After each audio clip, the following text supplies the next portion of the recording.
and welcome to the firm. There's a 50,000 crore rupee storm in the transfer pricing teacup. Companies and their tax consultants, especially in Mumbai, are decrying recent high-pitched, or should I call them shrill, transfer pricing adjustments. Many experts I speak to say the revenue's aggression is due to a deteriorating macro environment, i.e. slowing growth, declining tax revenues and a widening deficit. A classic case, I would say, of the tail wagging the dog. To highlight some of the key concern areas or areas of shrill assessments, I am joined today by a veteran panel. Let me introduce you to them, and it is going to take me some time to introduce you to them. I have with me Sanjay Tolia. He is a transfer pricing partner at PwC. Many of his clients are faced with incredulously large adjustments. S. Nageshwari, Vice President Finance at Tata Communications, again well versed with transfer pricing challenges that are faced by global businesses currently present in India.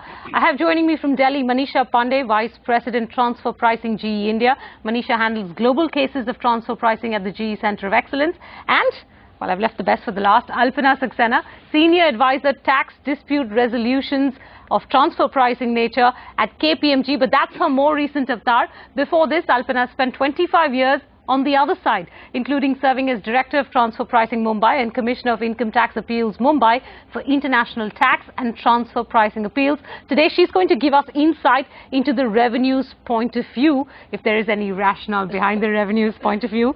So to all of you women and to Sanjay, a warm welcome on the show. Thank you. Thank you. Let me start, Sanjay, by asking you the fundamental question on which this discussion is premised, and that is, why is this such a big deal? What we've seen is over the last 6 years, we have had adjustments around 50,000 crores. Over 6 years? Over the last 6 years. Over 6 years. Okay.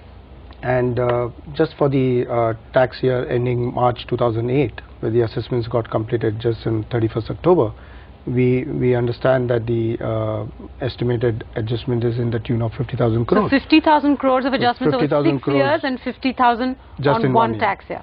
And that's where it gets frightening, that where is it going? Is this a few companies faced with, irrational demands according to them, or is this a malaise that's spread far wider and several, companies within corporate India are facing this today? To the best of my knowledge, this is being faced by several corporates in India, and the demands that are being raised, as Sanjay has said, are really frightening. We have... So what kind of numbers? Can you give me some numbers in terms of what individual companies are facing? Right. There are individual companies on whom the demands have been raised to the tune of almost 8,500 crores. Right.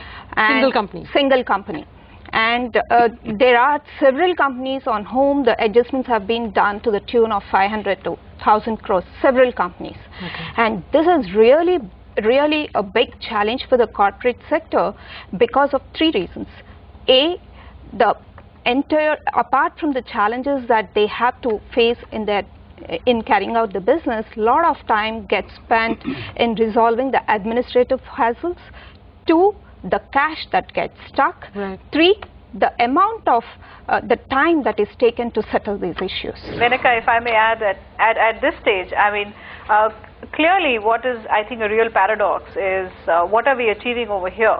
If these large amounts are entering the litigation pipeline and the revenue's objective is towards collection, if they go through the litigation pipeline, I think going by the history, not all of these cases will be successful.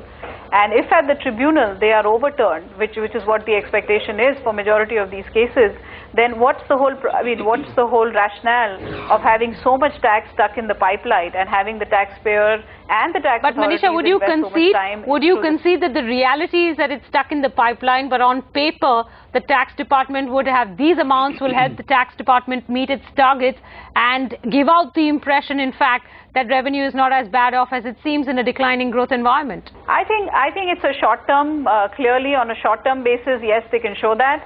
But if one was to take a pragmatic view on a long-term basis, it doesn't lead us to lead anything to anyone. All right, let's ask Kalpana for what the revenue point of view could be. You've heard the angst. It's not just a few companies, it's several companies. It's not just small demands, it's large numbers going all the way up to 8,500 crore rupees. Why is revenue doing this? Is it just to artificially show that revenue is moving up? Well, I would say that all of it hasn't begun today. It has an historical perspective. If you see when transfer pricing came into existence in 2003, 4, 2, 3, and 4, 5, and 5, 6 onwards, it was in its nascent stage. Right. And at that point of time, everybody was learning. And I would say there was some information deficit on the other side, and whereas some understanding which was happening or growing at the transfer pricing end. And due to that, certain adjustments happened at that point of time. Now, when those certain adjustments happened at that point of time, and they went into litigation, in the succeeding years, it would be very difficult for transfer pricing officers to overturn those adjustments on a standalone basis, and they have gone into the pipeline, so to say. But that may explain why transfer pricing, which world over is a hugely litigious area. What explains 6 years, 50,000?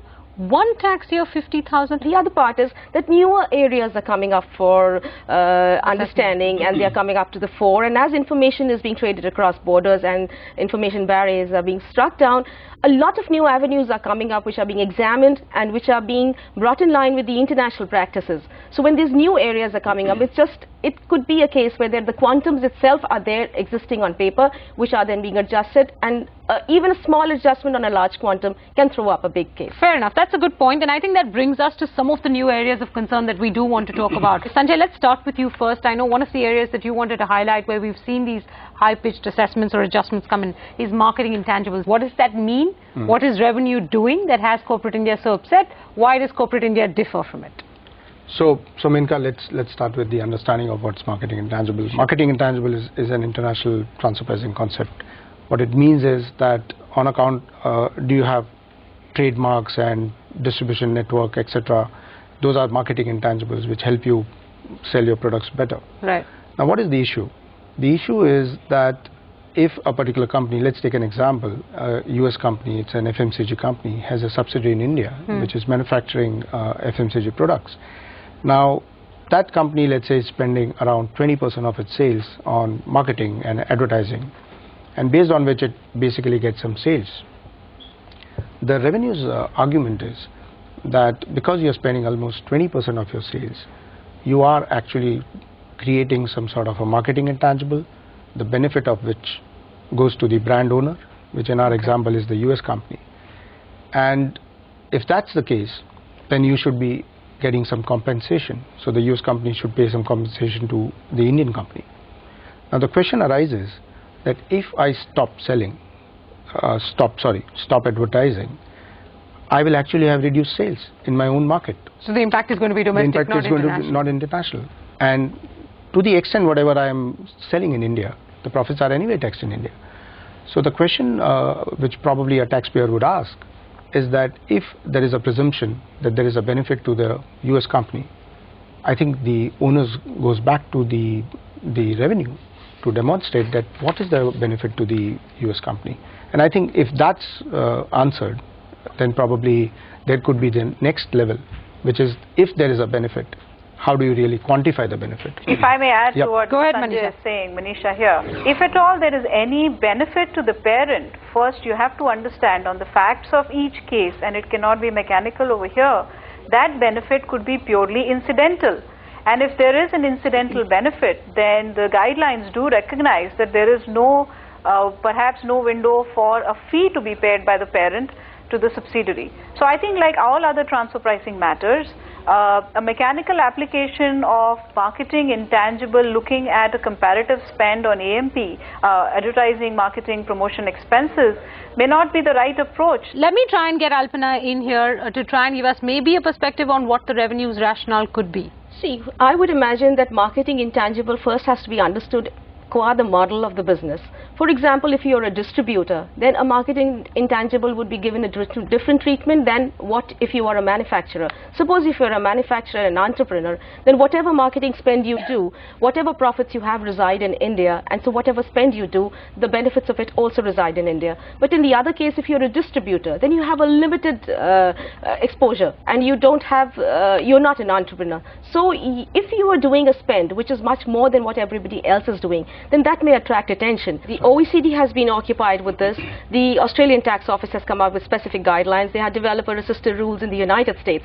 And they all talk about whether anybody is spending extraordinarily higher than what the peer group is spending in a distributor model and a manufacturer model. Fair enough. So properly the international guidelines and practices are being picked up by revenue in India. Nageshwari, how are you looking at it? Because it seems to me, based on what Alpana is saying, that it's not as if revenue has no justification whatsoever, but clearly maybe the amounts here could be the ones that, you know, are at the core of the dispute. Yeah, all I would say is probably it would have to be applied in a more logical and a rational manner. You need to demonstrate what is the benefit to the use parent company. There is a concern in the sphere of application. The concept is universally accepted, but there is a concern in the application of the concept, whereas that if you're applying this kind of a model to a manufacturing concern, then it would cause a definite concern in the minds of taxpayers that why is it being done here when the profits are going to reside in India? Whatever I spend is going to reside with me as well.